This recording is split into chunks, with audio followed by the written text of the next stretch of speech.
So we got everything unpacked here, and now we can see the heater looks nice and sturdy, and then everything behind me is part of the electrical system that I've already set up. Hey, what's up guys? So normally on this channel, I show you our builds in some of the high-end homes here in Oakland County, Michigan. But today, I want to show you something a little different. I'm in my own garage here. We've been doing renovations here all year to take this regular 1.5 car garage into a fully finished, insulated, heated, drywalled, and clean place for a workshop and a place to park the electric car. It's chilly here in Michigan in the middle of December. It's about 20 degrees outside right now. So we're going to install a 240 volt Dr. Heater Amazon Special electric heater. The great thing about this space is I just recently put in rock wool insulation, and we're setting up to drywall the rest of this garage within the next couple of weeks. Drywall needs warm, dry temperatures in order to cure properly. So I'm going to show you a little bit about this heater and how to install it, some rough tips. Now keep in mind, I am not a licensed electrician. I know a lot about construction. I've been around it for many years, but everything that I say today, you got to look at your local codes and be careful, because as a homeowner, this might not be something that you want to tackle. Always hire a qualified electrician for jobs that you aren't comfortable with. So opening up the box here, includes a mounting bracket.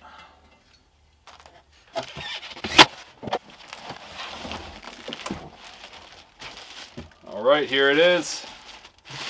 Hopefully nice and high quality.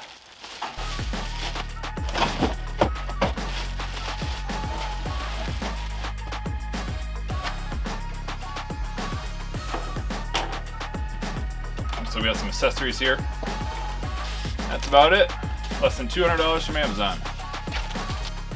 So over here, you can see we have the Tesla charger. This is plugged into another 240 volt circuit. And then my sub panel here that's all wired. And we've gotten the sub panel inspected by the city. So city inspection, we got a green tag. We're good to go. We actually dug a new trench for this power, and it's going all the way back to the main panel in the house, and this is a sub panel. A couple things are different about a sub panel, but again, consult your local electrician. So a little more about this heater. This is a 6,000 watt maximum heater. It has the 3,000 watt mode or the 6,000, depending on how much heat output you want. Now to calculate how much wire you need, the thickness of your wire, and the type of breaker you need, you're going to use a simple formula. So amperage times voltage equals watts. So that we know that this can be a maximum of 6,000 watts, we're actually divide that by 240 volts that it pulls. And that's going to get us 25 amps, which is the maximum theoretically that this can pull. Now it might pull a little more on startup, so what I've done is upsize to a 30 amp breaker. This 30 amp breaker should be enough to handle this, and it's going to provide a safety net as opposed to going with a 35 or 40 amp breaker, which would allow more margin. If something went wrong, the breaker wouldn't blow as quick. So I'll come over here to the electrical panel, I'll show you a little more detail.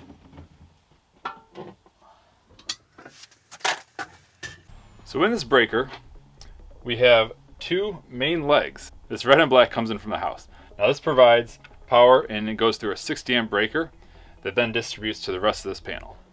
So if you flip this 60 amp breaker, it's going to shut off the entire panel. From here, we have a couple things. We got our Tesla charger, which is 40 amp, 15 for our lights, and 120 amp breaker for our outlets. And these are GFI protected, of course, because we're in an outdoor environment that could have moisture, which is good to have a GFI. And then finally, we have our 30 amp that I've hooked up here for our heater. Now we're a little oversized on our red and black for our two hot legs. These are number 6 wire, which is rated, I think, up to almost 80 amps. So we're well covered. And then we have a number 10, which is serving as our ground.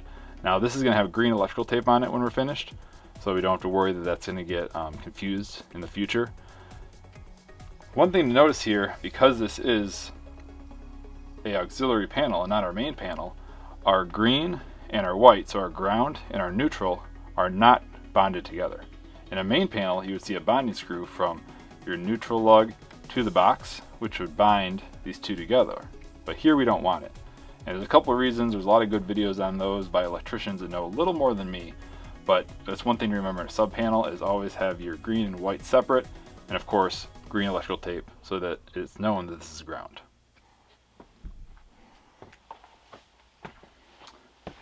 So this heater comes with everything you need in the box besides your electrical wire components.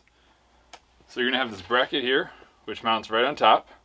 We'll do that real quick. And then the heater comes with this bracket that can be either used for the ceiling mount, like this, or in our case, a wall mount. So we're gonna go ahead and get this hooked up to the wall. What I'm gonna use to mount this is some big screws. So these are 2.5 inch timber lock screws. These have big treads. These have a pull-out force of I think 500 pounds, so we have no concerns about this thing falling out of the wall. So first thing to do is go ahead and pre-drill some holes. I'm going to mount them, I'm going to mark them out, and pre-drill them.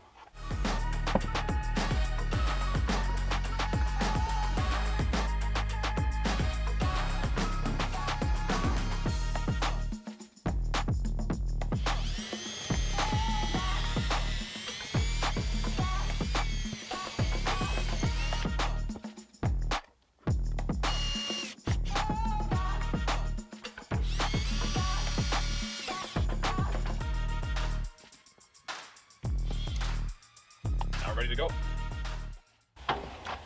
Now that we've got our mount here secure, it's going to be easy to simply lift up our heater and place it on top with a bolt. Now this might be a two-person job, especially if it's an awkward location. I feel safe doing this myself, but just take that for what it is.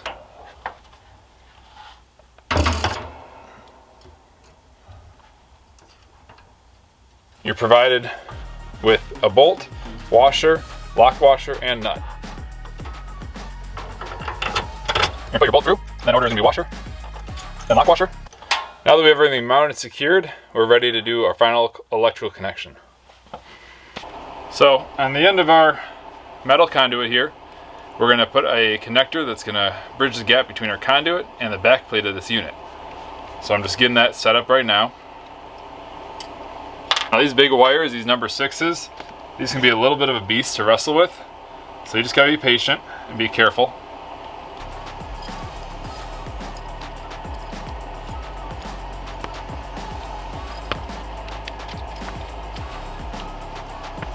Now the reason this conduit is a little long is because this is not the final location of this heater.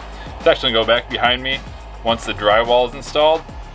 But we just want to give the drywallers plenty of room, which is why we're leaving this conduit a little long here. So it's going to look funny for the moment.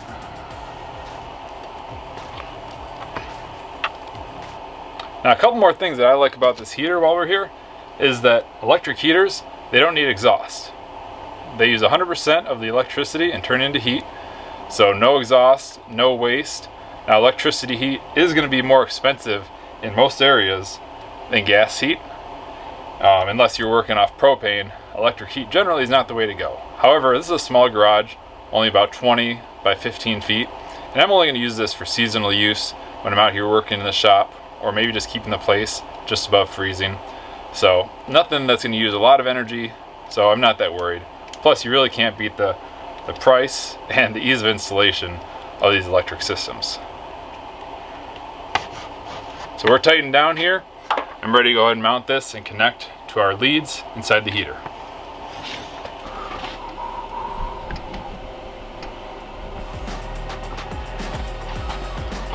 So now we've got our back cover open. We've got our wires exposed from the factory. I'm going to pull these protective pieces off.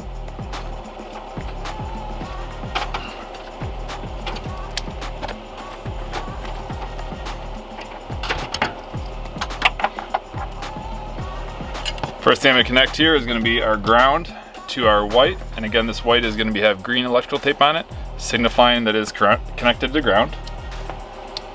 Now these bigger wires are going to be difficult to connect. You just want to do the best you can.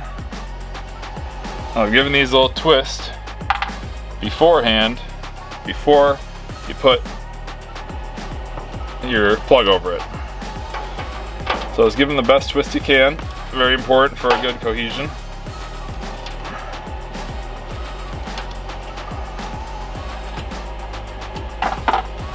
Then you just put your appropriate sized cap on.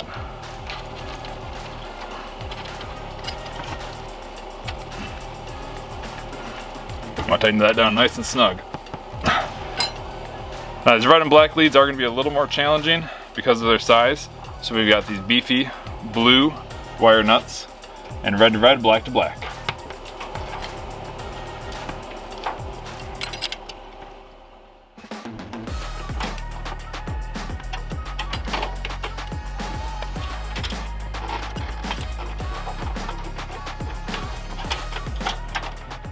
Pretty straightforward installation, so we just got to put the cover back on here, flip the breaker on, and then we're ready to test this.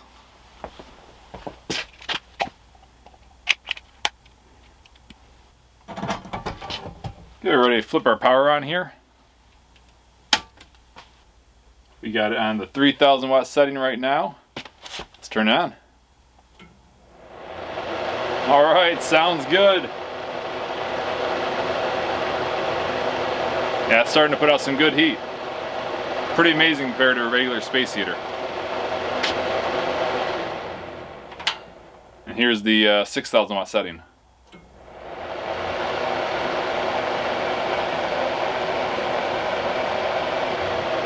So overall, I'm impressed with this heater. It puts out a lot of heat, especially for a small space like this, just like an exterior garage that I have.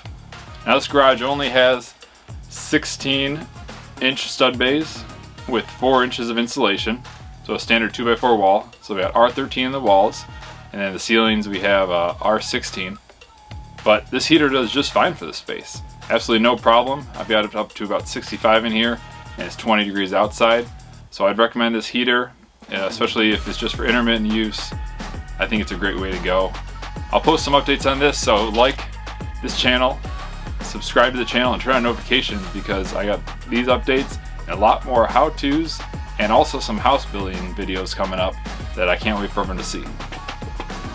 Thanks for joining. I'll catch you on the next one.